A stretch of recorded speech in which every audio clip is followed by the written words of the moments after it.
안녕하세요. 만나서 반갑습니다. 역사가 김영주입니다.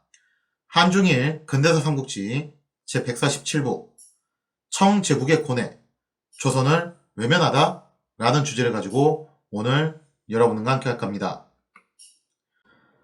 1866년 7월 6일 산동반도 옌타이 즉푸항에 낯선 선박 한 척이 정박을 했다라는 거죠. 자, 이 선박은 조선에서 출발한 배였는데 이 배는 누가 탑승을 하고 있었냐면은 프랑스 선교사 펠레릭 클레르 리델 신부가 탑승을 하고 있었습니다. 뭐 리델 신부라고 하면은 다들 이제 아시는 분들 계실 거예요. 옛날에 이제 드라마 중에서 닥터진이라는 드라마에서도 한번 잘 조명이 된 적이 있었죠.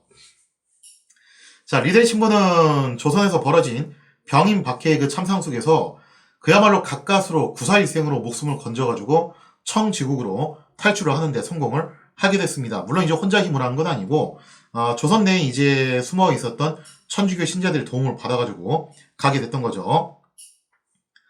리델 신부는 옌타이에 하선하자마자 곧바로 텐진에 있는 프랑스 함대 출장소로 달려갔죠. 그래서 이제 군의 도움을 요청을 하게 되는데 당시 이제 텐진에는 누가 있었냐면은 프랑스의 동양 함대 사령관 피에르 구스타프 로즈 제독. 한국사 공부하신 분들은 다들 아실 거예요. 바로 그 병인 양요 때 프랑스군을 이끌고 왔던 로즈 제독이 맞습니다. 그 로즈 제독을 찾아가서 그동안 조선에서 벌어진 병인 박해의 참상에 대해서 그 전말을 소상히 보고를 했다라는 거죠. 지금 조선에서 이런 극악무도한 일들이 벌어지고 있다. 빨랑 가서 이거 조치를 취해야 된다. 자, 그래서 이제 리델 신부는 조선 측이 벌인 천주교 학살로 인해서 프랑스 신부 9명이 순교를 했고 아직 2명의 신부가 자기 빼고서 지금 2명이 더 조선에 남아서 숨어있다는 거예요. 그래서 조선 정부의 눈을 피해가지고 지금 어떻게 지금 버티고 있긴 한데 이대로 가다가는 언제 또 붙잡혀서 죽을지 모르는 상황이다. 그래서 서둘러 프랑스군이 출진을 해가지고 그들을 구해야 되지 않겠냐라고 그렇게 주장을 했다는 거죠. 그런데 사실 리델 신부가 아직 탈출하지 못했다고 했던 그 2명의 프랑스 신부 나중에 어떻게 됐냐? 알아서 잘 탈출을 하세요. 다행히도 이제 둘 다 무사히 빠져나오는데 성공을 하게 되는데 그 중에 이제 한 명은 페롱 신부인데 이 사람은 정말 감쪽 같은 변장술로 어떻게 이제 체포망을 피해가지고 도주를 하는데 성공을 하게 됐다는 거죠. 그래서 페롱 신부는 이렇게 도망을 치는데 성공을 했고 그 다음에 또 이제 나머지 한 명이 선교 자금을 관리하던 사람이었는데 칼레 신부였습니다.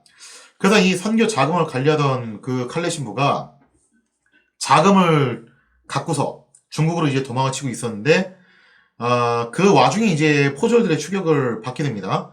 그러다 도망치던 중에 이 동전들을 담은 그 꾸러미가 중간에 갑자기 터져버려요. 그래서 수백 개의 동전이 땅바닥으로 쏟아졌다는 거죠. 추격하던 포졸들 당연히 어떻게 됩니까? 이거 주소이죠. 그렇잖아요. 지금 자기들 눈앞에 몇 년치 월급이 굴러다니고 있는데 지금 저거 신부 체포하는 게 일이에요. 그래서 그 포졸들이 그 동전을 주는 틈을 타가지고 이 칼레 신부도 가까스로 우여곡절 끝에 빠져나오는데 성공을 했다라는 거죠. 이게 진짜 주님이 주신 은총이죠.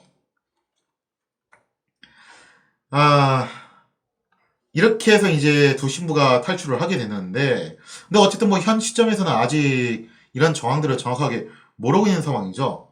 그래서 프랑스 공사관은 리델 신부의 보고를 받고서 그야말로 발칵 뒤집히게 됩니다. 당장 이거 구하러 가야 되는 거 아니냐 하는데 문제는 지금 로즈 제독이 난색을 표했는데 왜 그러냐면요. 프랑스 함대가 당시 중국에 없었어요. 이게 베트남에 파병을 가 있는 상태였기 때문에 일단은 함대가 돌아온 다음에나야 군사 작전을 시행할 수 있다 하면서 좀 이제 로즈 제독이 난감한 기색을 보였다는 거죠. 가긴 가야 되는데 지금 당장은 못 간다는 거예요. 한시가 급한 상황인데. 자, 그래서 이거 가만히 기다리고만 있을 수 없다. 일단 외교전이라도 벌여야 된다 해가지고 당시 프랑스 대리공사였던 앙리 드 벨로네, 이 벨로네라는 인물이 어떻게 행동을 하냐? 조선 정부가 벌였던 병인 박해에 대해서 격분을 하면서 이렇게 주장을 해요.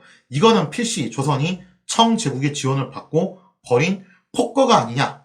그러면서 청이 그 배후에 있었기 때문에 조선이 저렇게 설치고 있는 거 아니냐. 라는 식의 주장을 펼쳤다는 거죠. 프랑스 대리공사 벨로네는 즉시 청의 서양 외교를 담당하는 총리 각국 사무아문을 찾아가서 조선 측의 만행에 대해서 엄중히 항의를 하게 됩니다. 자, 총리 각국 사무아문 어서 들어본 말 같은데 그죠? 한국사 교과서 공부를 열심히 하신 분들은 아시는 기구일 거예요. 강화도 조약 체결 이후에 근대화 개혁을 위해서 만든 기구가 있죠. 통리기무아문이라는 게 있어요. 그거하고 뭔가 좀 발음이 유사한 기구예요. 근데 맞아요. 조선이 이거 본따서 만든 건데 본래 청제국의 외교는 예부에서 담당을 했습니다. 조선에서는 이제 예조라고 불렀죠. 그래서 예부에서 담당을 했는데 이 급변하는 국제 정세에 맞춰가지고 기존에 있었던 예부만 가지고서는 안 되겠다라고 생각을 하고 공친왕이 나름의 개혁을 단행을 해서 총리 각국 사무아문을 신설을 하게 됐다는 거죠. 자, 그래서 이제 당시 청제국의 외교 라인은 둘로 나눠지게 되는데 하나는 전통적인 조공측봉 외교, 그거는 예부에서 관장을 하고 그 다음에 서양 각국가의 외교는 총리 각국 사무아문에서 담당합니다. 그러니까 조선 사신들이 왔을 때는 예부에서 이거를 갖다 관할을 하는 거고 지금 이렇게 벨로네가 와가지고 항의를 할 때는 총리 각국 사무아문에서 담당을 하는 그런 구조로 갔다라는 거죠. 자, 그래서 이제 벨로네도 바로 여기를 이제 방문을 해가지고 항의를 하게 된 건데, 물론 이 총리 각국 사무아문은 공친왕이 직접 관장하는 기구예요. 그래서 서양과의 외교뿐만 아니라 서양의 문물을 도입하고 외국어 학습, 그리고 또 서양에 대한 유학, 근대화에 대한 전반을 담당하는 그런 상당히 중요한 부서였습니다. 그러다 보니까 아무래도 이제 공친왕이 직통 라인으로 돼 있는 거고, 사실상 여기를 와서 항의를 했다는 거는 벨로네가 공친왕을 겨냥해서 항의를 했다라고 볼 수가 있겠죠. 이러니 저러니 해도 당시 청제국의 실권자는 공친왕이잖아요. 일본에는 도쿠가와 요시노부가 있고 조선에는 흥선대원군이 있고 청에는 공친왕이 있죠. 하여튼 이상하게 이때 당시에 한중일 삼국이 왕들이 직접 통치를 하는 게 아니라 뭐 섭정 비스무리한 체제를 다 가고 있는 그런 희한한 모습을 보여주죠. 아무튼 총리 각국 사무아문을 방문한 벨로네는 뭐라고 이제 주장을 하냐면 이렇게 얘기를 해요. 조선 정부가 야만스럽게도 프랑스 선교사들을 마구 학살하고 있는데 이런 간이 배 밖으로 나온 행동을 하는 거는 결국에는 청제국이 배후에 있었기 때문에 그런 거 아니냐? 너네가 상국이라며? 그러니까 너네가 책임져라. 이런 식으로 이제 나오는 거죠. 그래서 이제 벨로네는 이런 말도 해요. 조선이라는 나라는 내가 알기로는 청제국에게 조공을 바치는 속국이라고 들었는데 아니 그러면은 조선은 너네 지방정부 비스무리한 거 아니야? 그럼 당연히 청제국이 2차 아편전쟁 이후에 체결했던 텐진 조약에서 약조한 선교의 자유 그거를 조선도 허용을 시켜야지 왜 조선에는 적용을 시키지 않는 거냐 하면서 이렇게 따지고 들었다는 거죠. 사실 이제 벨로네 입장에서는 동양의 그런 조공측본 관계가 이해가 안 가는 거예요. 그러니까 본인도 좀 정확하게 잘 몰랐던 것 같아요. 조선하고 청하고 얘들 도대체 무슨 관계야. 이게 좀 아리까리한 거예요. 물론 이제 유럽 같은 경우도 중세시대의 봉건 제도에 따라가지고 그런 경우가 있었죠. 영국의 왕이, 영국에서 왕이지만 프랑스 왕의 신하가 됐어요.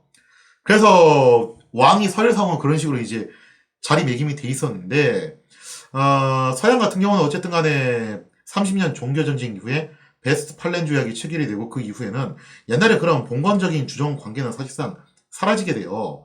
그러면서 우리가 알고 있는 근대 국가 체계로 점점 이제 탈바꿈을 했다는 거죠. 그러니까 벨로네 입장에서는 자기들 세상에서는 이미 한참 사라진 얘기들이었기 때문에 좀 이해가 안 가는 거예요. 정확하게 동양의 조공측본 관계가 뭘 말하는 건지 자기들 봉건제도하고 비슷해 보이긴 한데 그거하고 좀 다른 구석도 있는 것 같고 정확하게 이게 뭐냐 자기들 잘 모르는 거죠. 그래서 일단 한번 질러보고 보는 거예요. 자, 그러면서 이제 이런 협박성 발언도 하는데 만약에 병인 박해에 대해서 청제국이 조선 측을 단속하지 못한다면은 이거는 청이 은밀하게 조선을 이용해서 우리 프랑스를 위협하고자 하는 그런 책동이라고 우리는 판단할 수밖에 없다. 당신들 이거 어떻게 할 거냐 하면서 그야말로 공갈 협박, 으름장을 놓았다는 거죠. 자, 여기에 대해서 이제 공신왕은 당연히 이제 나름의 이제 변론을 합니다. 그래서 뭐라고 얘기를 하냐? 일단 청과 조선이 조공측본 관계라고는 하지만 이거는 어디까지나 유교적인 질서가 국제사회에 적용되는 개념이지 진짜로 청제국이 조선의 내정에 간섭할 수 있는 부분이 아니다라고 일단 선을 그었다라는 거죠. 그러니까 사실 뭐 조공측본이라는 게 그런 거잖아요. 유교 관념에서 보면은 장유유서, 묻 어른을 공경하라 이런 개념이 있잖아요. 그래서 예를 들자면 이런 거예요. 요즘에는 그런 게 좀 많이 퇴색되긴 했지만 제가 학교 다닐 때만 하더라도 대학 선후배 관계 그런 위계 질서가 어느 정도 좀 있던 시대였어요. 뭐 앞 시대보다는 그래도 좀 덜했다라고 하지만 그다음 몇 차례 이제 제가 거론했던 노론쟁이, 제가 선배고 노론쟁이가 후배죠. 당연히 제가 이제 선배로서 노론쟁이한테 이런저런 조언이나 충고는 해줄 수 있습니다. 하지만 그렇다고 해서 그 노론쟁이 인생을 제가 개입해가지고 이래라 저래라 할 수 있는 건 아니거든요. 그래서 가정사에 제가 직접적으로 개입을 한다든가 혹은 본인의 개인적인 사생활을 갖다 제가 터치를 한다든가 그럴 수 있는 문제는 아니죠. 다만 좀 조언 정도는 할 수 있어요. 근데 그건 어디까지나 조언일 뿐이지 꼭 들어야 되는 건 아니에요. 그래서 이게 국제 버전으로 확장된 게 조공책봉이지 이게 조선이 속국이라고 해가지고 진짜 지방정부냐 하면은 그건 아니라는 거죠. 청이 조선의 내정을 간섭한 적이 없어요. 엄밀하게 말하면은. 그래서 조공측봉 관계라는 것도요. 냉정하게 생각해보면은 현대에서도 그냥 좀 방식만 바뀌었을 뿐이지 어느 정도 좀 유효한 그런 이야기라고 보시면 될 것 같아요. 무슨 말이냐면요. 한미 관계를 보십시오. 한국에서 대통령이 당선이 됐다. 제일 먼저 하는 게 뭔 줄 아세요? 미국 대통령한테 전화 거는 거예요. 그리고 미국에 방문을 하는 겁니다. 이거 제일 먼저 해요. 아니 이상하잖아요. 한국 대통령은 한국 국민들이 뽑은 거고 한국은 엄연한 자주 국권을 갖고 있는 독립국가고 근데 왜 미국 대통령한테 먼저 가가지고 인사하고 그래야 되냐 이거죠. 이게 어쩔 수가 없는 게 아무리 뭐 이제 근대 국가 체제니 어쩌니 하더라도 힘의 논리는 명확합니다. 미국이 강대국이고 우리는 솔직히 말해서 미국보다 약소국이에요. 그리고 정치, 사회, 경제, 문화 거의 모든 면에서 특히 국방 분야는 말할 것도 없고 미국의 예속이 좀 많이 돼 있다는 거예요. 어쩔 수 없는 현실이에요. 우리만 그런 게 아니라 사실은 이거 일본도 마찬가지죠. 그래서 일본 총리도 새로 취임하면은 당장 이제 미국 대통령하고 전화 통화하고 미국 언제 방문할 것이냐 그 일정 짜고 일본도 그렇잖아요. 심지어 어쩔 수 없는 현실이에요. 그게 현대 사회에서도 그래요. 그냥 이름만 바뀌고 방식만 조금 바뀌었을 뿐이지 결국 거시적인 룰은 비슷하다는 거죠. 그래서 조공칙봉이라는 것도 알고 보면 그런 관념에서 하는 거지 이게 진짜 무슨 지방 정부는 아니다. 그래서 우리 청이 조선의 내정을 간섭할 수 있는 것까지는 아니다라고 이렇게 공신항의 선을 그었다라는 거죠. 자, 그러자 변론에 한마디 합니다. 좋아. 그러면은 너네가 직접적으로 컨트롤을 할 수 없다. 그렇다면은 청제국은 우리 프랑스가 조선에 대해서 어떠한 행동을 하든지 간에 간섭할 권리가 없다는 걸로 받아들여도 되지? 라고 그렇게 물어보자 공신항이 얼떨결에 뭐 그렇긴 하지 요래버려요. 왜냐면 여기서 아니라고 하면 이것도 상황이 복잡해지잖아요. 되게 난감한 처지에 놓이게 됐다는 거죠. 자, 그래서 이제 벨론에는 이렇게 이야기를 매듭 짓고서 자리를 박차고 나오게 됩니다. 자, 그래서 이러한 이유 때문에 얼마 후에 이제 청제국에 조선에서 파견했던 주청사가 방문을 하죠. 그래서 당신네들이 우리 상국이니까 그동안 조공 받아먹었겠다. 상국이면 상국 노릇을 제대로 해야 되지 않냐? 프랑스를 막아달라. 라고 그렇게 요청을 했음에도 불구하고 청이 뭔가 좀 이렇게 적극적인 대처를 못했던 이유가 바로 이런 부분이었어요. 그러니까 정말 청 입장에서는 난감하게 됐던 게 뭐였냐면요. 어쨌든 그동안 조공도 실컷 받아먹었고 상국 노릇을 했잖아요. 그러니 속방인 조선은 이럴 때 보호를 해줘야죠. 실제로 명제국은 그랬잖아요. 있는 거 없는 거 탈탈 털어가지고 기둥뿌리까지 뽑아서 가마솥에 누룽지까지 팍팍 긁어가지고 진짜 나라가 망할 정도로 조선을 도와줬단 말이에요. 근데 지금 청도 당연히 그 정도까지는 아니라도 어느 정도 커버를 쳐줘야지 맞는 건데 만약에 그 커버를 못 쳐주게 되면은 청의 체면이 굉장히 심각하게 손상이 될 수밖에 없다라는 거죠. 그렇다고 해서 조선을 가드를 쳐주자니 지금 저 길길이 날뛰는 깡패 같은 프랑스를 어떻게 막냐 이거죠. 같이 처맞게 생겼는데 그러니 조선을 도와주자니 프랑스가 무섭고 그렇다고 해서 조선을 외면하자니 이거는 뭐 체면이 손상되게 생겼고 하여튼 막 이러지도 못하고 저러지도 못하고 좀 그런 난감한 상황이 되었다는 겁니다. 그래서 청제국이 이러지도 못하고 저러지도 못하고 그냥 우왕좌왕하는 사이에 조선이 다 감을 잡은 거예요. 아 이거 글러먹었구나. 청을 믿고 있다가는 큰일 나게 생겼다. 그래서 여기에 크게 실망한 조선 사신단은 황급히 베이징을 돌면서 역관 오경석이 이제 맹활약을 했죠. 프랑스 원정대에 대한 정보를 수집하고 다녔던 거죠. 이런 거 보면 조선이 나름 감을 잘 잡고 빠르게 판단을 해서 움직였다고 볼 수가 있겠죠. 하여간에 이번 일로 청지국은 치명이 다구겨졌는데 프랑스의 눈치를 보느라 속방이 조선을 제대로 보호해주지는 못했다는 거죠. 물론 뭐 아무것도 안 한 건 아니지만 적극적인 도움은 못 줬다는 거예요. 이거는 자칫 잘못하면요. 향후 청제국의 조공책봉 체제에 균열이 갈 수 있다는 것을 의미했어요. 왜 그러냐면은 청 입장에서 조선이 갖는 상징적인 의미가 정말 대단했거든요. 그러니까 당시 청 입장에서 어쨌든 미우나 고우나 가장 가까이 있고 가장 강력한 우방국이 누구냐라고 했을 때 표면적으로는 일단 조선이었어요.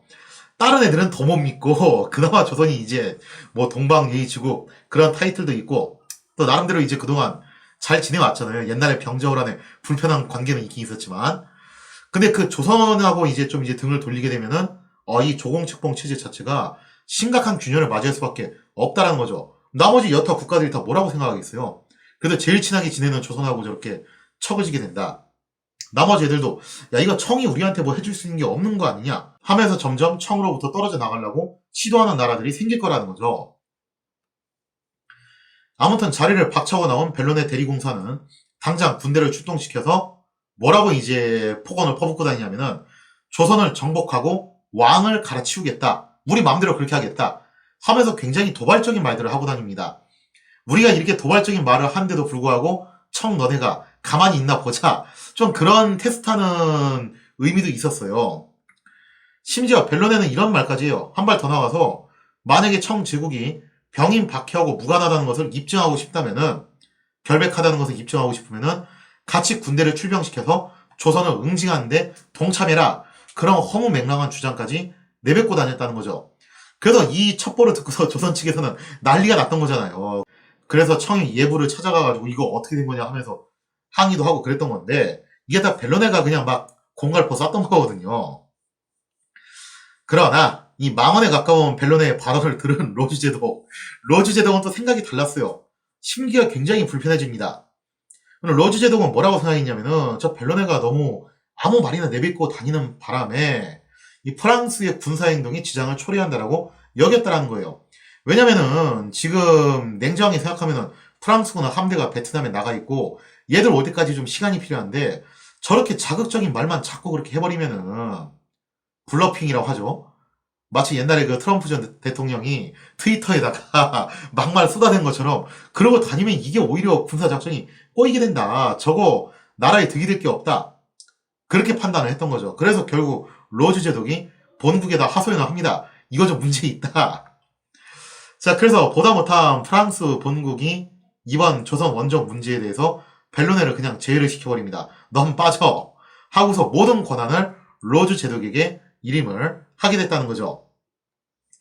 자, 이렇게 조선 원정에 대한 정권을 위임받은 로즈 제독은 원정군에 조달할 보급품을 서둘러 마련을 해야 되는데 지금 베트남 쪽에 군대를 파병한 터라 프랑스도 좀 간당간당해요. 사실은 여력이 좀 잘 없어요. 좀 급하게 지금 전선을 확대해야 되는 상황이잖아요. 그래서 어쩔 수 없이 외상으로 보급품을 서둘러 마련을 했기 때문에 전 시간에 설명드린 대로 한 2개월에서 3개월 잘해봐야 군사작전 기간이 그럴 수밖에 없었다는 거죠. 그래서 벨로네가 온갖 정치적 공갈과 폭언을 일삼고 다녔던 것도 나름의 이유가 있었는데 당시 프랑스의 사정이 그렇게 썩 좋지 못했다는 점. 그러니까 벨로네는 그렇게 생각한 거죠. 이렇게 폭언을 퍼붓고 막말을 하다 보면은 뭔가 좀 이제 걸리는 게 있겠지. 벨로네는 그렇게 생각했던 거고 로즈 제독은 야 이 사람아 그렇게 하고 다니면 일이 더 꼬이잖아. 당신 뭐 하는 짓이야. 로즈 제독은 오히려 이제 그렇게 봤던 거죠. 무엇보다도 지금 가장 중요한 거는 조선 원정에 동원될 함대가 당장은 없다는 거죠.